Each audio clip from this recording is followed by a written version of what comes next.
everyone, it's Victoria and I'm here with part 2 of my June wrap-up. If you didn't get a chance to look at part 1, I will leave a link somewhere. Have fun finding it. It'll be like a treasure hunt. Not saying my first video is a treasure, but you get the idea. Alright, let's just start with it. So, moving on. The next book that I read was Last Song Before Night by Ilana C. Meyer, and this fulfilled the challenge in the Emoji-a-thon to read a book that is focused on music. So this is an adult fantasy that follows around a young woman that has decided that she wants to be a poet or a bard. And these are generally only men. In fact, they are specifically only men. I don't know why I said generally. They are only men, and she is one of the only female bards. Also, once upon a time, the magic in this land was used by these poets. It was their song and their music that allowed magic to exist. Unfortunately, something happened and then they were no longer allowed to use that magic and lost that ability. There is unfortunately a plague that is coming into existence and it is threatening their country, and so they must regain the lost magic in order to prevent that. There was so much about this book that I wanted to love. So much. It's a standalone, not too long adult fantasy novel with a female main character, and music is the magic in this. And yet I ended up giving this 2.5 out of 5 and rounding down to 2 on Goodreads because it just felt so short of what it should have been. I had trouble connecting emotionally to the characters. There were way too many viewpoints in this for a 400-page novel. We had like 6 different viewpoints. And the writing, though, was beautiful. It was incredibly lyrical and it really fit what was being described in here. It was beautiful and lyrical and musical. Unfortunately, like I said, I just couldn't get into the characters. I thought the pacing was really off. And I just wanted to love it so much more than I did. This is a debut novel, and so while I did feel it kind of rang hollow for me, I am interested to see where Ilana C. Meyer goes in the future. Again, like I said, I think that she is a very excellent writer. Her skill is very high. I just wish that some of the plot, the pacing had been changed, and I wish there were fewer character viewpoints. I think if she had just focused on the main character of Lynn and just went from her viewpoint, this would have been such a better book. So again, 2.5 out of 5 stars. Then I read A Darker Shade of Magic by V.E. Schwab. This is the first book in an adult fantasy trilogy. This fulfilled the requirement of reading a book that I was seeing everywhere, and I have seen this book and this trilogy in general everywhere. V.E. Schwab seems to be a very popular author, and this trilogy is definitely no exception to that. This is an adult fantasy in which we have essentially parallel Londons. We have 4 of them. Black London has been overrun by magic and has completely been shut away from all the other Londons. Then we have White London, where magic comes at a very high cost. We have Red London, where magic is abundant and everyone is thriving. And then we have Gray London, which is our London. There's basically no real magic. Magic can be done, but not very many people, in fact, very few, have the ability to do this. Overall, I did enjoy this. I gave it a 4 out of 5 stars. I enjoyed the main characters, Kel and Lila. Some people, I believe, said that they were annoying, but you know, I enjoyed them. I thought they were fine. I did have some quibbles with this. Again, I did a full review, so if you want to check that out and see my kind of in-depth ideas about this and opinions, feel free to. I'll leave a link someplace. Again, have fun looking for it. Then I read Illuminated by Amy Kaufman and Jay Kristoff. This fulfilled the Emoji-a-thon challenge of reading a book that is futuristic or sci-fi. This does take place in the future. We follow our 2 main protagonists as they flee from an invasion by a competing corporation, and they're being followed by the corporation spaceship that is intent on destroying them. We also have a deadly plague, which is kind of creating rage monsters, sort of like in 28 Days Later. And then we also have an AI that has gone kind of a little crazy, like Hal from 2001 Space Odyssey. So overall, I did enjoy this book. I gave it a 3.5 out of 5 and rounded up to 4 for Goodreads. I think the thing that I loved the most was the formatting. It's so cool. It's told in all kinds of different, I don't know if you can see any of this, but it's told in different kinds of transcripts and text messages and files from different dossiers and everything. So it's very, very interesting. I did film a review of this, so if I have it up by the time this video goes up, I'll put a link somewhere if you want to hear all my thoughts about it. But again, like I said, I did have a few issues with it, but overall really enjoyed it. And like I said, I think the packaging, the actual formatting of this is quite lovely and brilliant. And I think I would recommend a read just for that. And the last thing I read for the Emoji-a-thon was Married by Morning by Lisa Kleypas, and this is part of the Hathaway series.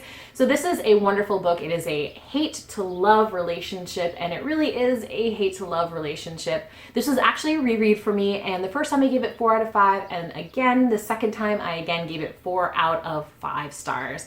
It's just a really fun historical Regency romance, and it tells the story of two people that in previous books in this series really did not like each other, but in this came to kind of another understanding of each other and eventually fell in love. So definitely recommend it. It's a wonderful historical romance by a wonderful, brilliant historical romance author. As I said, the other readathon that I participated in June was the Getting Graphic readathon, and this was to read different graphic novels that fulfilled 5 different challenges. So the first one for me was Through the Woods, stories by Emily Carroll. So this fulfills the requirement of reading something in a genre or format we hadn't before. So I had never read a horror graphic novel, and I had never read short stories, so this fulfilled kind of both of those, that one challenge. I love this. I gave this a 4 out of 5. I think it's absolutely beautiful. The use of color in this is just kind of amazing. I don't always love the aesthetic of having people drawn that maybe aren't exactly anatomically correct, but in this case, I think it adds to the kind of creepiness factor that not everyone is exactly what they should be, and the use of color in this is just absolutely phenomenal. I don't want to give away anything that's like a spoiler, but it's just really, really quite beautiful and creepy and eerie. I will say I didn't think that it was scary. I tend to like scary things, horror movies, and I don't really scare that easily.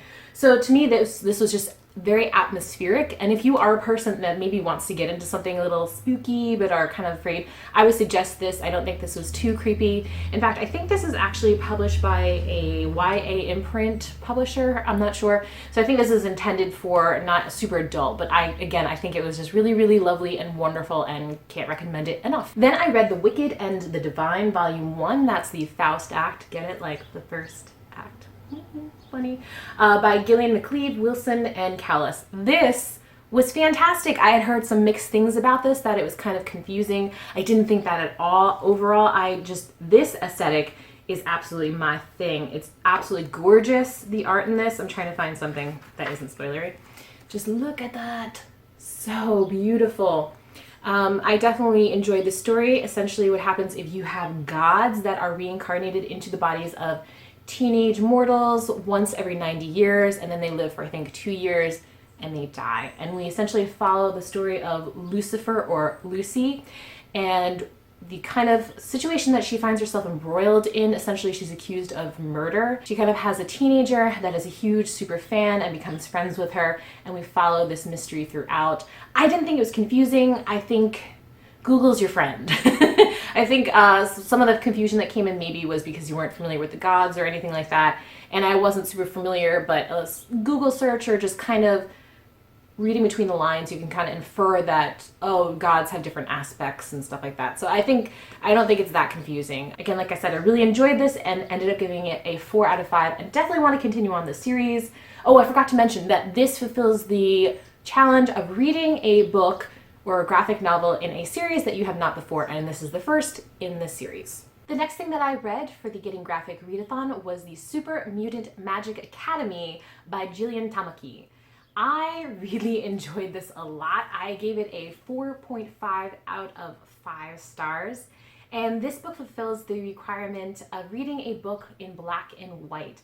There are small pops of like red throughout, but they're very small, so I'm going to count it and be a dirty, dirty cheater. I don't care. Oh well. This was originally a webcomic, and it has this really interesting structure because it was a webcomic, that each page has kind of several panels on it, and it tells its own sort of self-contained story. So we do follow the same students throughout their time at the Super Mutant Magic Academy. And we do have different characters that we see over and over. So there is some growth throughout, but again, it's kind of cool that each page has its own sort of self-contained panel. Again, as I said, I really enjoyed this a lot. I don't think that it is for everyone. I found it to be pretty funny. I laughed out loud multiple times throughout. It kind of has an off sense of humor. It's very cynical and kind of dark, and definitely has a lot of questioning of philosophical ideas and what is art and what does it mean to be human and stuff like that, but in, again, like a very cynical kind of way. If you ever saw the show Daria on MTV in the 90s, it was cartoon, it was awesome. It's sort of that dry, cynical humor, and I really, really loved it. Only it's even zanier because then you do have the added whole magic mutant aspect of it. So I definitely enjoyed this. It was shelved in the YA section of my library, and I thought that was kind of odd. I don't know, I'm sure that there are 14-year-old cynical world-weary readers out there that would love this. I was probably one of those people, but I think that as I've aged even more, I think that this speaks to me even more. And so don't be afraid if you are an older reader to give this a try. I don't think that this is only for young adults. I definitely think this has a much broader appeal. And if you are sarcastic and cynical, you might want to try it because it's really great. Unfortunately, those were the only 3 challenges that I was able to complete for the 24-hour readathon, Getting Graphic. But I did manage to read 3 other graphic novels during the month. I was trying to get those in that 24-hour deadline. Unfortunately, I didn't. But they are, boom, the last 3 books. Well, not the last 3, but the latest 3 books in the Saga series. This would have fulfilled the challenge of completing a series up to what is currently available. Unfortunately, I wasn't able to finish the 7th book. I was trying, and I was so sleepy, and I was just like half asleep, and I knew I wouldn't remember anything in the morning, and I was like, it's not worth it. So I just went to bed and read it the next morning. These are really wonderful. I gave them 4 out of 5 stars. This is an incredibly popular series on BookTube, so if you haven't heard just a little bit, it is essentially a space opera meets Romeo and Juliet, and we follow 2 couples from different warring factions that shouldn't be together but are, and it's their trials and tribulations of loving and living and raising a child in space. So I love these. I will say in volume, I want to say 3 and 4, it kind of dipped in quality for me. I didn't love where the storyline was going, but these definitely picked right back up, especially volume 7. This is sort of like a standalone self-contained story, but it was fabulous, and I don't think that it was kind of fluff or throwaway at all, and especially the ending. Oh boy, my goodness. So definitely the art is on point as always, and again, like I said, I think the story was going back into the origins, back into that more action adventure that I loved from the beginning. So I definitely recommend it if you are kind of in the middle of the series and aren't sure whether or not to continue on. I will say yes, that the quality does resume and the story does kick back into gear, so definitely recommend this. So that is it. Those are all the 19 books that I have read in June. Thank you so much for watching. If you read any of those, I'd love to hear your take on them in the comments below. Thank you again. I hope you have a wonderful day, and I'll see you next time. Bye.